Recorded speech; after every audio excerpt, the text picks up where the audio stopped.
VDU mokslininkai sukūrė matematinių veiksmų atsakymų generavimo prototipą, kurį galite gyvai apžiūrėti VDU prototipų erdvėje.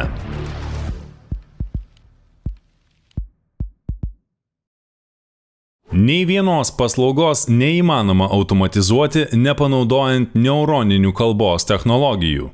Tai ypač svarbu vystant visavertę sąsają žmogus-mašina, leidžiančią žmogui bendrauti su kompiuteriu žmogui priimtinu būdu – balsu. Kompiuterio klaviatūra yra žmogui anatomiškai netinkamas bendravimo būdas. Be to, visavertis bendravimas balsu mažina žmonių su negalia skaitmeninę atskirtį. Astra UX antrosios versijos sprendimas, integruojantis 3 prototipus į bendrą sistemą ir apjungiantis. Pirma. Ausys. Šią posistemę sudaro lietuvių kalbos atpažinimo sprendimas, kuris lietuvių kalbą paverčia tekstu. Antra. Smegenys.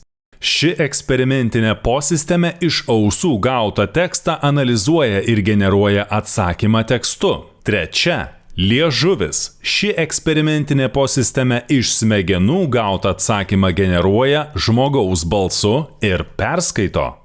14,142. Kompleksinio prototipo realizacijai panaudotos pažangiausios neuroninės kalbos technologijos. Gilusis mokymas, neuroninių balsų sintezė, vektoriniai kalbos modeliai, neuroninis vaizdo generavimas ir kiti. Kompleksinis prototipas pasižymi aukšto tikslumo lietuvių kalbos atpažinimu, žmogaus balso natūralumą atitinkančių lietuviškų neuroninių balsų, išmania lietuviška klausimų atsakymų posistemė.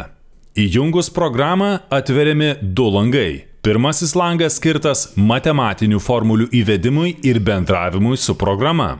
Antrasis – programos atsakymų generavimui ir jų įgarsinimui.